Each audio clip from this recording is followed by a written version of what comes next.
Hello friends, this is Parul Agarwal. Welcome back to my channel genius point. I hope आपको मेरी videos पसंद आ रही है, तो मेरी वीडियोस को लाइक एंड शेयर करना ना भूलें। यदि आप मेरे चैनल पर नए हैं और आपने चैनल को सब्सक्राइब नहीं किया है तो चैनल को सब्सक्राइब करें और बेल आइकन को प्रेस करें ताकि आपको मेरे लेटेस्ट वीडियोस के नोटिफिकेशंस मिलते रहें। चलिए बात करते हैं आज की क्लास। आज की क्लास में हमको पढ़ना है क्लास 11th के चैप्टर वन जिसका नाम है सेट ना। तो चलिए स्टार्ट करते हैं चैप्टर 1 सेट। सबसे पहले जो टॉपिक हमको पढ़ना है वो है डेफिनेशन ऑफ सेट। सेट होता क्या है ना। तो जनरली हम अपनी लाइफ में बहुत सारे ग्रुप्स पढ़ते, कलेक्शन पढ़ते हैं। जैसे हमको शौक होता है बैंगल्स के कलेक्शंस का, क्लोथ्स के कलेक्शन का, उसी टाइप से हमारे पास मैथ्स में जो कलेक्शन होता है, वेल डिफाइंड कलेक्शन जो होता है उसको कहते हैं सेट। तो देखिए डेफिनेशन क्या दी है। A set is a well defined collection of object. Well defined collection. अब वेल डिफाइंड का क्या मतलब है, जिसको हम बहुत अच्छी तरीके से, यदि हम किसी चीज का कलेक्शन बोल रहे हैं तो उसमें ऐसा ना हो कि हमारे पास अनलिमिटेड ऑब्जेक्ट्स हो, है ना। लिमिटेड ऑब्जेक्ट्स हो जिनको हम उसके अंदर डिफाइन कर सके, है ना। ऐसा नहीं है कि हम उसको डिफाइन ना कर पाए, तो वो होगा हमारे पास सेट। जैसे कि एग्जांपल लेते हैं, the rivers of India. The rivers of India में हमारे पास लिमिटेड रिवर्स रहेंगी, है ना, इंडिया की रिवर्स। अब यदि हम बोल दें कि एक सेट लिया हमने रिवर्स ऑफ इंडिया का, उसमें बोल दें नाइल रिवर, तो क्या नाइल रिवर जो होगी वो इस सेट का एलिमेंट होगा? नहीं होगा। क्यों? क्योंकि से ये हमारे पास इंडिया में नहीं है नाइल रिवर, इसीलिए हमारे पास फिर ये वेल डिफाइंड कलेक्शन नहीं होगा और फिर वो सेट नहीं कहलाएगा, है ना। तो सबसे पहला एग्जाम्पल क्या हो गया, the rivers of India. Second example है the vowels in English alphabet. Vowels in English alphabet कितने वॉवल्स होते हैं? 5 वॉवल्स होते हैं, A E I O U, है ना। अनलिमिटेड तो नहीं है, हम काउंट कर सकते हैं कितने हैं हमारे पास। तो ये क्या हो गया हमारे पास, वेल डिफाइंड सेट।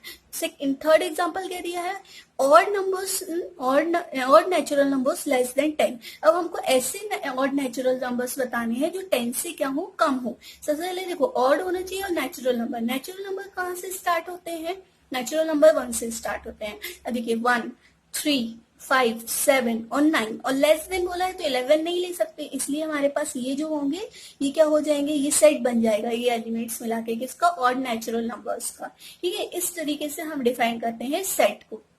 अब सेट से रिलेटेड कुछ इंपॉर्टेंट टर्म्स होती हैं, कुछ इंपॉर्टेंट नोट्स होते हैं, उसको मैंने बनाया है। देखिए क्या दिए हैं वो। देखिए सबसे पहला पॉइंट क्या है, sets are usually denoted by capital letters A, B, X, Y etcetera, है ना। सेट को जो भी हम डिनोट करते हैं, किससे डिनोट करते हैं? कैपिटल लेटर्स से डिनोट करते हैं। किससे डिनोट करते हैं? कैपिटल लेटर से। जैसे ये एक सेट है तो हम इसको क्या नाम दे सकते हैं? A नाम दे दिया, इसको B नाम भी दे सकते हैं, कोई भी हम इंग्लिश अल्फाबेट का कोई भी लेटर इसको नाम दे सकते हैं। अब दूसरा पॉइंट क्या दिया है, the elements of sets are represented by small letters A, B, X, Y etcetera. अब हमने जो सेट का नाम है वो कैपिटल में दे दिया, तो एलिमेंट्स को हम जो है वो हमेशा किससे रिप्रेजेंट करेंगे? स्मॉल लेटर्स से रिप्रेजेंट करेंगे। किससे रिप्रेजेंट करेंगे? स्मॉल लेटर से। चलिए देखते हैं एग्जांपल। इसका क्या दिया है हमारे पास, let V is a set of vowels of English alphabet. हमने एक क्या ले लिया, V एक सेट है। क्या है? V एक सेट है। किसका सेट है? वॉवल्स ऑफ इंग्लिश अल्फाबेट, है ना। अब वॉवल्स कौन कौन से होते हैं? A E I O U, ये होते हैं A E I O U। तो A E I O U क्या हो जाएंगे? इस सेट V के एलिमेंट्स हो जाएंगे। इस सेट V के क्या हो जाएंगे? एलिमेंट्स हो जाएंगे। ठीक है, तो हम इस सेट V को डिनोट कर सकते हैं किस तरीके से, V is equals to A E I O U। देखिए हमने सेट के जो एलिमेंट्स हैं उनको रिप्रेजेंट करने के लिए स्मॉल लेटर्स ही लिए हैं, कैपिटल लेटर्स नहीं लिए हैं। क्यों? क्योंकि किसी से नहीं तो वो हमको कंफ्यूजन होगा कि हम सेट को डिनोट कर रहे हैं कि एलिमेंट्स को डिनोट कर रहे हैं। ठीक है, चलते हैं हम नेक्स्ट पॉइंट पर। नेक्स्ट पॉइंट क्या दिया है, अब देखिए A E I O U हमारे पास क्या है, इस सेट V के एलिमेंट्स हैं। सेट V के एलिमेंट्स हैं तो हम क्या कह सकते हैं, A जो है वो बिलोंग कर रहा है B में। किस में बिलोंग कर रहा है? B में बिलोंग कर रहा है। तो हम इसको किस तरीके से लिखेंगे, A belongs to V। Belong का साइन क्या होता है? ये ये जो ई टाइप का होता है इपल्शन साइन होता है, ये कहलाता है बिलोंग का साइन। अब देखिए बी क्या इस सेट का एलिमेंट है? नहीं है। बी इस सेट में कहीं दिख रहा है? नहीं दिख रहा है। तो हम क्या कहेंगे? B does not belongs to V. क्या कहेंगे? B does not belongs to V. और यदि कोई एलिमेंट किसी सेट का एलिमेंट नहीं होता है तो हम इसको किससे डिनोट करते हैं? इस तरीके से इक्वल्शन का साइन लगाएंगे और इसको कट कर देंगे। तो ये इसका मतलब क्या होता है? B does not belongs to V. अब चलते हैं सेट के रिप्रेजेंटेशन पर। किसी भी सेट को रिप्रेजेंट करने के हमारे पास दो तरीके होते हैं। सबसे पहला तरीका होता है रोस्टर फॉर्म और टेबुलर फॉर्म, और दूसरा तरीका होता है सेट बिल्डर फॉर्म। एक एक करके हम दोनों फॉर्म्स को इसके समझ लेते हैं। अब देखिए सबसे पहले पढ़ते हैं रोस्टर फॉर्म या टेबुलर फॉर्म। रोस्टर फॉर्म में क्या होता है? All the elements of a set are listed. इसमें सेट के जितने भी एलिमेंट्स होते हैं उनको हम क्या करते हैं? लिख देते हैं। अब क्या हर एक एलिमेंट को किससे सेपरेट करते हैं? कॉमा से सेपरेट करते हैं। किससे सेपरेट करते हैं? कॉमा से। और फिर जितने भी एलिमेंट्स रहते हैं उनको हम किस में बंद कर देते हैं? कर्ली ब्रेसेस में। किस में बंद कर देते हैं? कर्ली ब्रेसेस में। देखिए ये तो हो गए पॉइंट्स। इसको एग्जांपल से समझेंगे तो और अच्छा समझ में आएगा। देखिए क्या दिया है? The set of all vowels in English alphabet, है ना। अब हमारे पास इंग्लिश अल्फाबेट में वोवेल्स कितने होते हैं? 5। ए ई आई ओ यू। तो हमने ये सबसे पहले पॉइंट के अकॉर्डिंग क्या किया? सारे एलिमेंट्स को लिख दिया है A E I O you. ठीक है। अब दूसरा पॉइंट क्या कह रहे हैं? कॉमा से सेपरेट करना है, तो हमने सबको किससे सेपरेट कर दिया? कॉमा से। और थर्ड पॉइंट क्या कह रहे हैं? कर्ली ब्रेसेस में इनक्लोज करना है, तो हमने क्या कर दिया? कर्ली ब्रेसेस में इनक्लोज कर दिया। ये हो गया हमारे पास सेट का कौन सा फॉर्म? Roster form. कौन सा फॉर्म हो गया? Roster form. रोस्टर फॉर्म या फिर टेबुलर फॉर्म। कौन सा? Tabular form. अब इससे रिलेटेड कुछ पॉइंट्स दिए हैं, देखिए क्या है। In roster form the order in which the elements are listed is immaterial, है ना।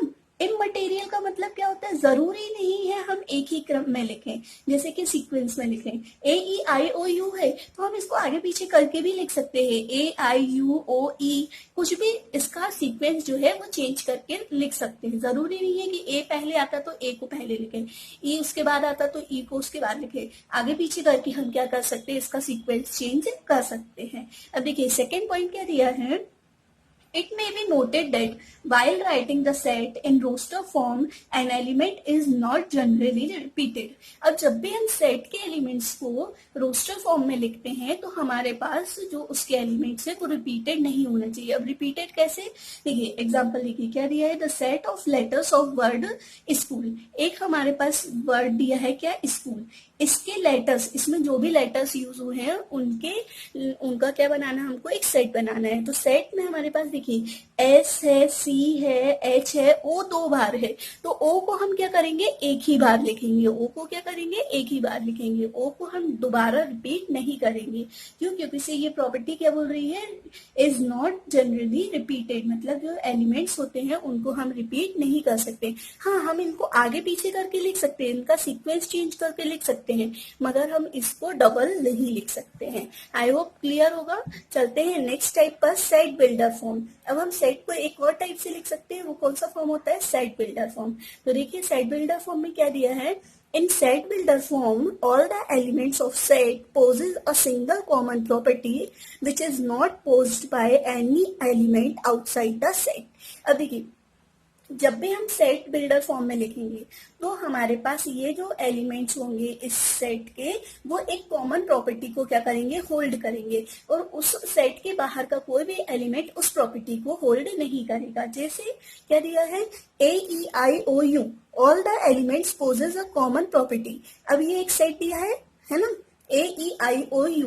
अब ये जो एलिमेंट्स हैं ये सारे क्या कर रहे हैं? एक कॉमन प्रॉपर्टी को होल्ड कर रहे हैं। वो कॉमन प्रॉपर्टी क्या है? ये क्या है? वॉवेल है इंग्लिश अल्फाबेट के। क्या है? इंग्लिश अल्फाबेट के वॉवेल है। और क्या इसके अलावा ऐसा कोई एलिमेंट आप बता सकते हैं जो वॉवेल है?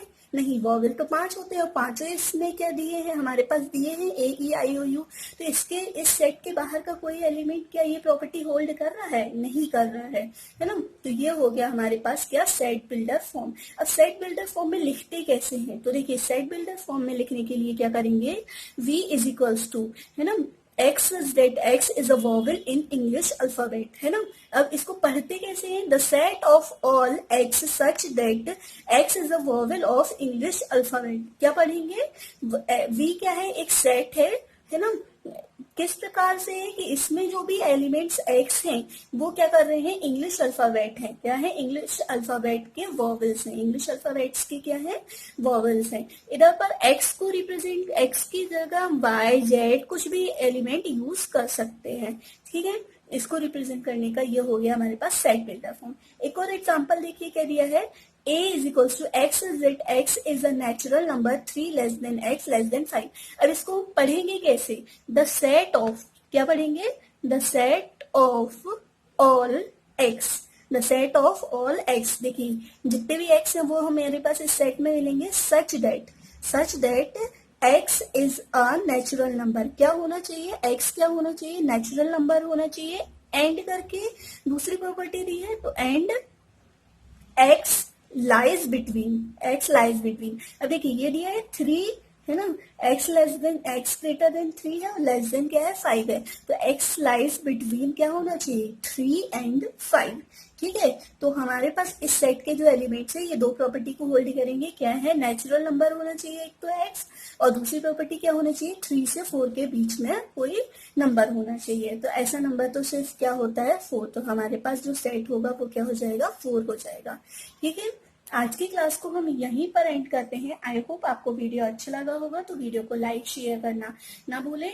आपको इस वीडियो से रिलेटेड जो भी डाउट्स हैं आप उसको कमेंट सेक्शन में कमेंट करके पूछ सकते हैं। मिलते हैं नेक्स्ट वीडियो में। Thank you.